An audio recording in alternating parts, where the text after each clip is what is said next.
udah kakak saya meninggal, udah saya di penjara, kok nasib saya kok begini.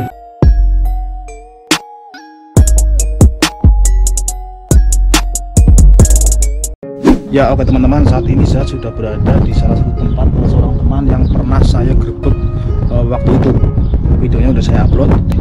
Dia habis di penjara karena melanggar lalu lintas seperti itu. Jadi saya akan mengoreksi dia seperti apa dan pengalamannya selama di penjara itu, di dalam sel penjara di Arab Saudi begitu.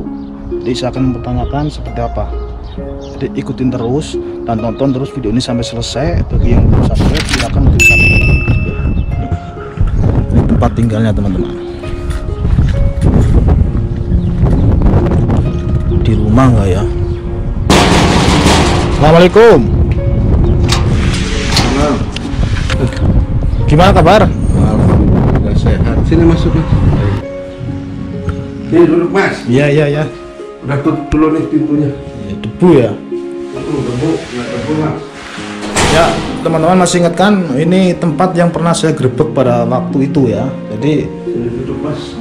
saya akan mempertanyakan kepada Bapak Salim ya. Iya. Jadi beliau ini habis di penjara seperti itu. Jadi saya akan pertanyakan, saya koreksi bagaimana pengalamannya selama di penjara itu. Ya, duduk mas. Iya, aduh. Gimana, sehat? Alhamdulillah sehat mas. Gimana anak istri di Indonesia, sehat? Ya alhamdulillah sehat mas, anak istri. Ya kemarin pulang itu dari Malaysia udah nyampe rumah. Alhamdulillah udah. Sekarang mantu saya juga udah mau bikin apa namanya itu, bikin itu mas, tebu yang digiling itu.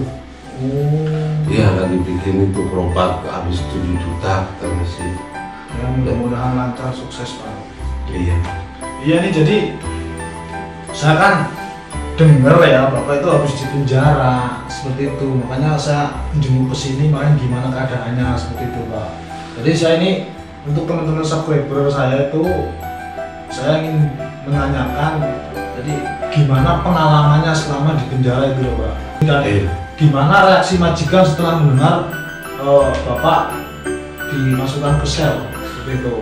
Nah waktu saya di penjara itu ceritanya gini. Pas kakak saya itu yang paling tua gitu di kampung itu, di Cirebon itu, pas dengar meninggal. Jadi saya itu kebetulan pas bawa mobil di Saudi ini pikirannya nggak inget gitu, maksudnya ingetnya ke Indo aja gitu. Lagi berduka sih ya. Jadi saya tuh nggak punya pikiran ke situ. Pas tiba-tiba di lampu merah itu kan bukan merah sebetulnya sih, udah lampu merah itu kuning, cuman saya putar balik. Pas putar balik itu ada polisi razia, polisi Saudi. Saya nggak bawa majikan. Waktu itu pas saya itu mau ke rumah temen gitu, mau bilangin, tiba-tiba ada razia di depan itu. Pas kena, bilang katanya, mana SIM-nya, mana infomannya. Pas ada, kamu katanya kesalahannya apa Pak? Kesalahannya kamu katanya melanggar lampu merah. Nyopos. Ya, jadi saya tuh ya gimana ya gitu. Nah pas begitu itu mobil suruh minggir, kunci di bawah sama saya, terus saya ditaikin mobil polisi. Langsung ditaikin. Nah pada saat dimasukin ke mobil itu tangan diborgol nggak Pak? Ya diborgol tangan tuh. Nah terus masuk ke polisi di mobilnya itu. Nah terus saya ngambil majikan. Kata saya, kamu ada apa? Katanya, muskilah lah bapak, muskilah ada bisa min ada isi ada anak galtan. Padahal, nanta lah ada pikubri, hina pikubri. Kalau sebagian energi, nah terus kasihin kunci itu sama majikan. Saya dibawa ke kantor polisi. Berarti maksudnya waktu pada bisa jalan, Bapak kan telepon majikan datang nggak ke situ? Ya, majikan datang ke situ. Reaksi majikan gimana? Ya kata majikan gini, kenapa katanya supir saya kok dimasukin di polisi ini, di kantor, di mobil polisi? Salah katanya, itu lampu merah, robos lampu merah. Terus? Tapi saya tuh ya nggak inget lagi robos lampu merah, lagi ada masalah di Indo sih. Nah terus majikan nggak bisa ngomong, Nah saya dibawa sama polisi itu. Nah pas di kantor polisi itu ya dekem di kantor polisi. Jadi langsung dimasukin ke sel? Ya masukin di sel, tapi ya KTP SIM itu diambil sama polisi begitu. Nah selama di penjara itu gimana Pak? Diperlakukan seperti apa? Maksudnya diinterogasi atau? Ya kalau bagi pengemudi si supir sih enggak diapa-apain, cuman kan udah tahu pelanggaran yang nerobos lampu merah, jadi ya udah di penjara. Cuman kan waktu itu kan dingin. Cuman ya HP sih boleh bawa HP. Boleh bawa HP ya? Boleh bawa HP. Nah saya ngebel majikan, ini kata saya anak barit marah bapak. Nah terus majikan itu bawa selimut. Bawa selimut ke sana. Berarti majikan ngerti lah ya? Ya majikan sebetulnya sih, sebetulnya majikan tuh baik. Cuman kan berhubung kita melanggar nerobos lampu merah, jadi nggak bisa nolongin. Walaupun baik juga, itu kan kesalahan kita. Kesalahan siapa ya? Kesalahan kita sendiri. Jadi saya juga yang menyadari. Nah ini kan bapak kan di penjaranya itu kan karena menerobos atau melanggar lalu lintas lah ya? Iya, menerobos lampu merah. Ya, lampu merah, jadi bukan kriminal lah ya? Bukan. Mencuri atau bukan, apa ya? saya mah orang ya menerobos lampu merah. Itu di penjara berapa lama Pak? Di penjara itu sebetulnya 24 jam. Satu hari satu malam? Satu hari satu malam. Cuman untuk peringatan supir aja. Jadi untuk peringatan bagi para pelanggar yang melanggar lalu lintas. Lampu merah di sini. Yang melanggar lalu lintas lah ya? Iya.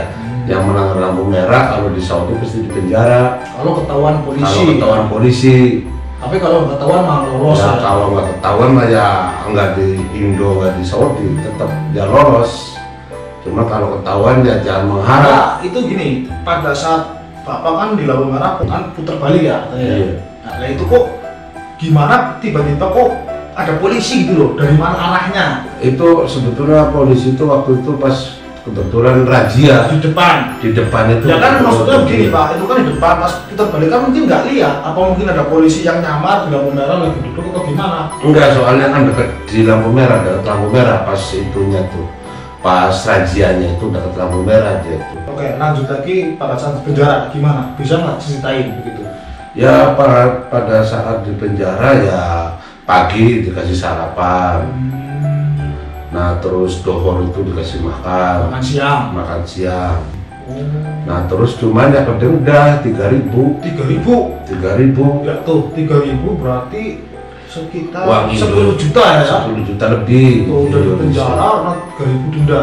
3.000 denda uang Saudi itu bukan. Iya berarti kan kalau dirupiahkan kan saat ini sekitar 10 jutaan lah ya? Iya. Nah pada saat di penjara itu banyak nggak Pak orang-orang yang melanggar lalu lintas di situ? Bareng-bareng ada orang? Ya waktu pertama sih saya cuma 4 orang ya, begitu giliran udah malam banyak sampai nggak muat. Ada nggak ada melihat mungkin orang kita Indonesia di situ? Ya ada sih orang Indonesia, cuman saya kan bukan satu aja, banyak. Di situ kan ada kelas 1, ada kelas 2, cuman kan ada kelompok-kelompok masing-masing. Ada yang di penjara yang di kerangkeng besi aja pas badannya doang ada.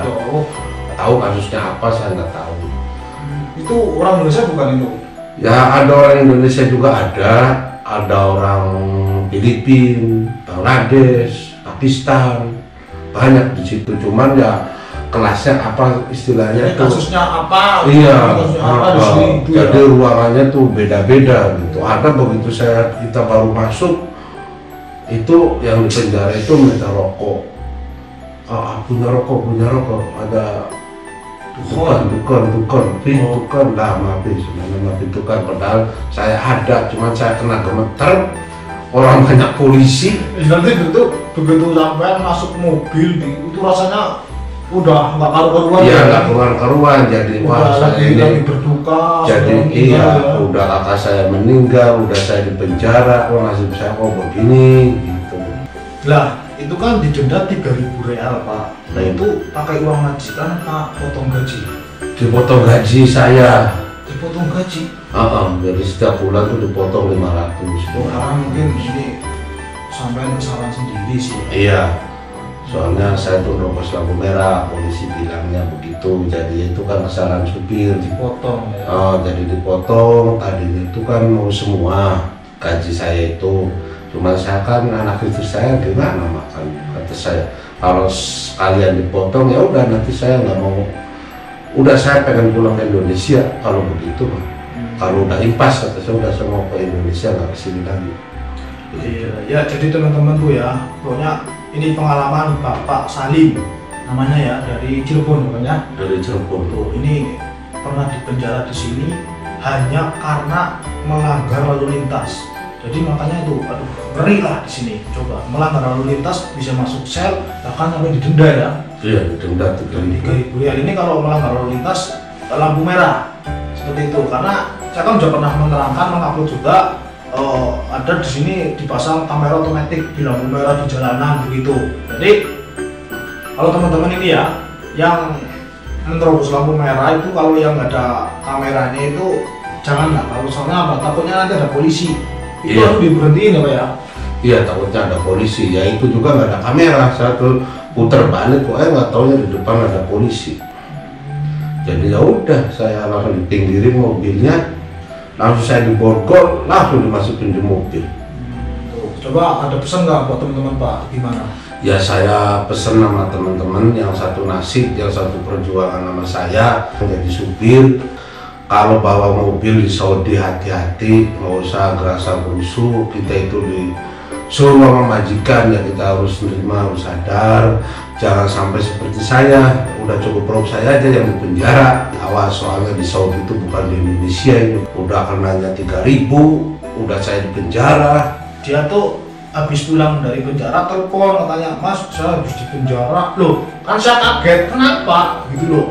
Makanya saya main ke sini, ternyata dia di penjara hanya karena melanggar lalu lintas ya. Iya. Kirain tuh, Iya, robos lampu merah. ya kirain tuh bawa ngaburin pembantu atau Enggak, gimana. sama Terus orang. ketahuan gitu loh.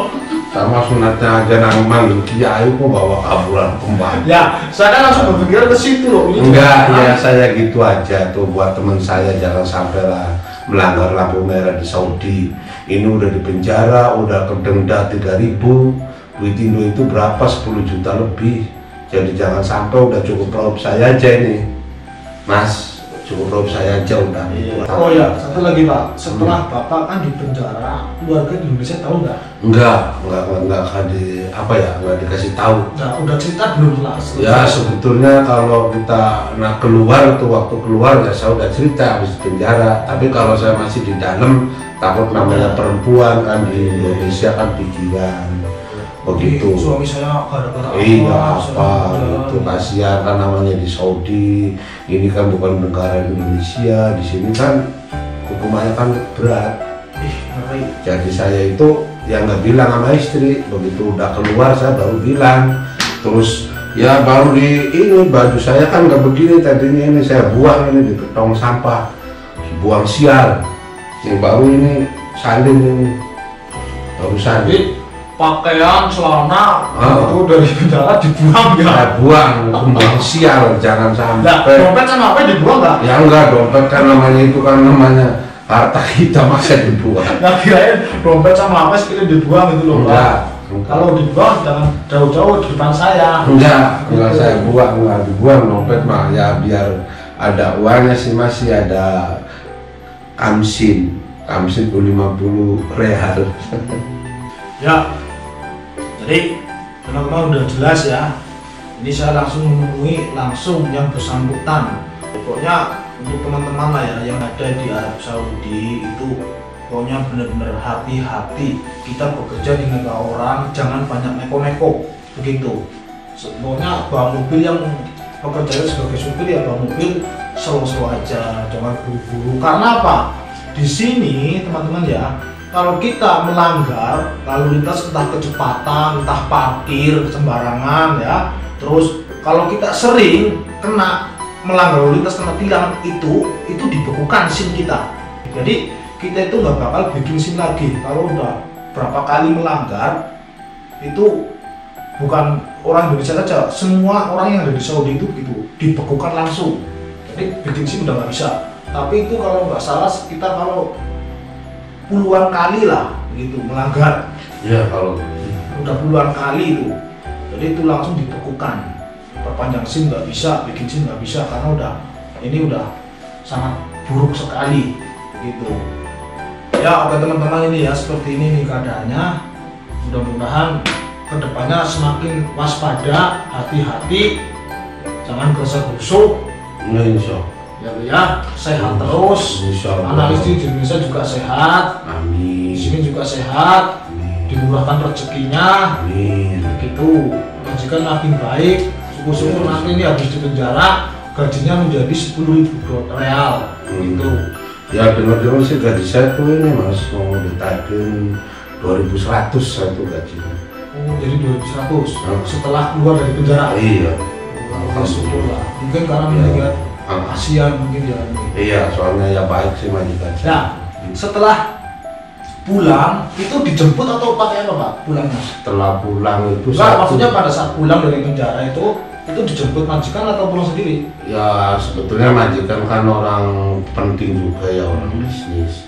Jadi saya suruh naik taksi, yang bayar majikan. Bayar majikan. Nah setelah pulang gimana reaksi majikan? Ya setelah pulang ya reaksi majikan ya senang sih, majikan juga ke Wah, saya. saya ini Iya. udah keluar gitu Iya, ya. gitu ya. Langsung, yaudah nanti gaji kamu saya naikin gitu. Ya tapi ya waktu mau naikin nggak ngomong, cuma lihat saya kasihan kali. Nah berarti ini ada hikmahnya lah ya. Iya, di iya. penjara begitu. Oh, jadi udah katanya kamu aktif, katanya Alvenia. Wah, alhamdulillah.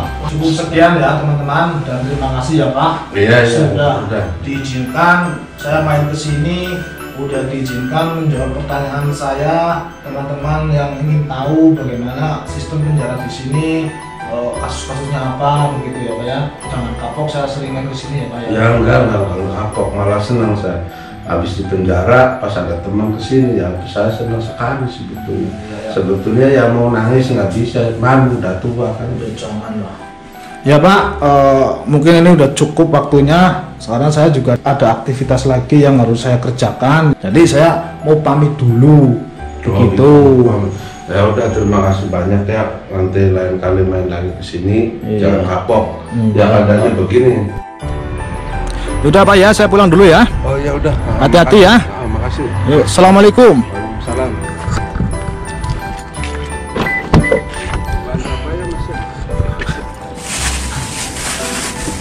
Bismillahirrahmanirrahim.